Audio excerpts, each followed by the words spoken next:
نصوم نقوم ونحيا مع الله في كل حال، نعمر بالخير الدنيا ونرضي بهذا. نصوم نقوم. نعم، أجمل إذا كنا مع السكينة، مع الطمأنينة. قرار نريد أن نتخذه اليوم لنكون من أهل الراحة النفسية، لنحقق الطمأنينة والسكينة. حياتي مع الله أجمل، حياتي مع الله وقلبي إليه تبتل صياما دعاء. ما تلاحظون أن نفوس الناس في هذه الأيام غير؟ في هدوء، الناس شوي حتى إقبالها وهدوءها وسكينتها مختلفة. الذين آمنوا وتطمئن قلوبهم بذكر الله،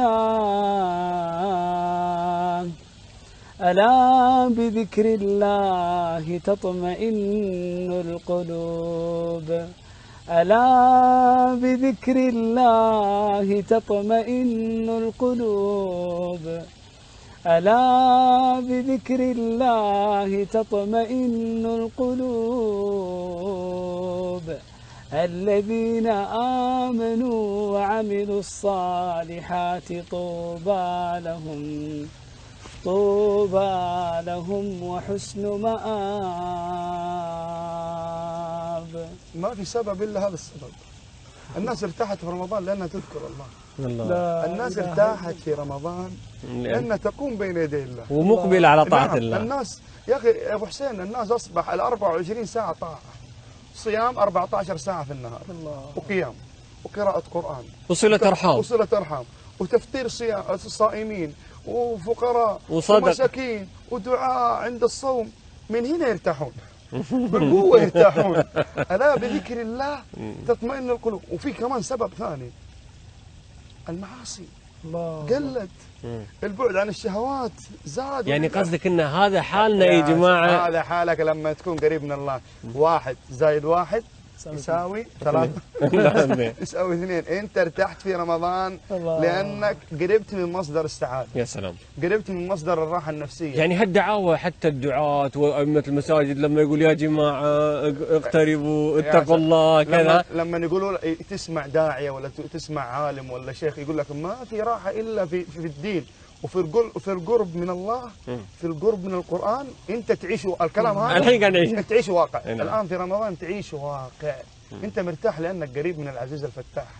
انت استسلمت لله، انت اقبلت على الله، صار في حياتك شيء من الانس بالله، عشان كذا ارتحت. السعاده من يملكها؟ راحه البال بيد مين؟ الطمأنينة هذه اللي في القلب تنزل، مين اللي ينزلها؟ الله سبحانه وتعالى.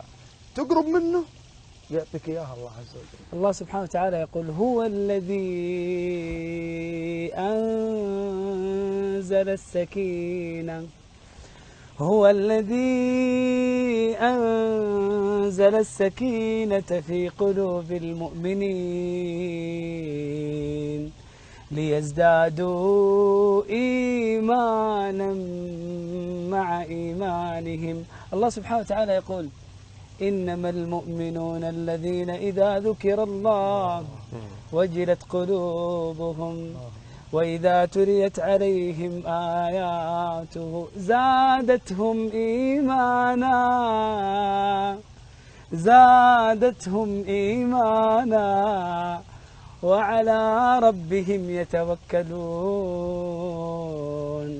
الذين يقيمون الصلاة ومما رزقناهم ينفقون أولئك هم المؤمنون حقا، أولئك هم المؤمنون حقا، لهم درجات عند ربهم ومغفرة ورزق كريم. إذا جاء رمضان فتحت أبواب الجنة وغلقت أبواب النار وصفدت الشياطين. ما نعيشه في رمضان من هذه الأجواء، أبواب الجنة مفتوحة، أبواب النار مغلقة، السكينة تنزل، الشياطين مصفدة. تدري ليش يا أبو حسين؟ لأنهم قد سارعوا بالأعمال الصالحة فأصبحت حياتهم طيبة. الله سبحانه وتعالى يقول: من عمل صالحا من ذكر أو أنثى وهو مؤمن فلنحيينه حياة طيبة. أبشرك أبو حسين، هذه الحياة الطيبة. أبشرك أبو تميم. بشر بشر. أقسم بالذي رفع السماء وبسط الأرض ونصيب الجبال، أقسم بالله العظيم إنه حياة يذوقها الإنسان وسعادة في الدنيا، وحياة وسعادة في قبره، وحياة وسعادة يوم العرض على ربه، يوم يدخل الجنة ويدخل بسبب هذه الطمأنينة التي عاشها في الدنيا. يقول ابن القيم: إن في الدنيا جنة من لم يدخلها لم يدخل جنة الآخرة. طمأنينة، الراحة النفسية. والله إن رمضان مدرسة من أجل أن نتعلم من هذا الشهر العظيم، أن نخرج منه، أن نجعل حياتنا كلها رمضان. يا سلام. وهي الحافز سبحان الله، كأنك تعبي بنزين حق محطة تعبي منها طمأنينة وراحة نفسية. الآن أنت عرفت كيف تحصل على هذه الطمأنينة والراحة النفسية. ترى الفكرة أبو حسين، مسألة الطمأنينة والراحة النفسية ترى هذه أمنية 7 مليار سبحان يعيشون على وجه الأرض، يتمنى أنه يرتاح، يتمنى أن يطمئن قلبه. فأنت يا مسلم عرفت الآن فين مكانها، فين تحصلها وكيف تحصل عليها. تحتاج أنك تتزود، لأن هذه الطمأنينة إذا أنت ما راح بس تكون معك في رمضان، إحنا نبغاها تكون معك حتى تموت، نبغاها تستمر معك وأنت في قبرك، نبغاها تستمر معك يوم العرض، نبغاها تستمر معك في جنة عرضها الأرض والسماء.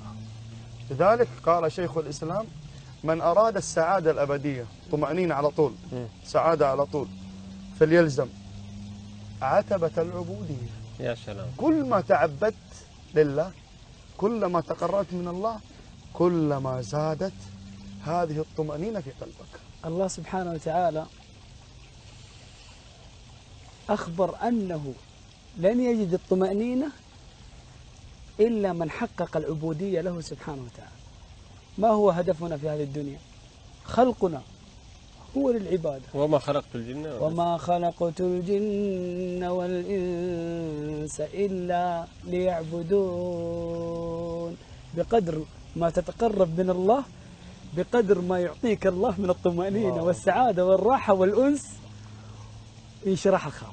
والعكس بالعكس في مفهوم المخالفة، بقدر ما تبعد عن الله وعن مصدر السعادة بقدر ما يكون الضيق والنكد والكدر والوحشة في صدرك. لأن الله قال: ومن أعرض عن ذكري فإن له معيشة ضنكا ونحشره يوم القيامة أعمى قال رب لم حشرتني أعمى وقد كنت بصيرا قال كذلك أتتك آياتنا فنسيتها وكذلك اليوم تنسى. والله عز وجل أخبر في آية أخرى: ومن كان في هذه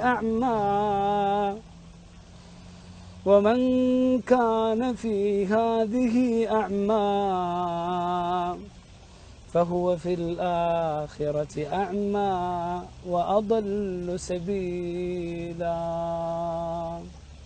لذلك اتبع هدى الله وخليك قريب من طاعة الله عز وجل حتى لا تضل ولا تشقى. ويحيس الطمأنينة يعيشها. فمن اتبع هداي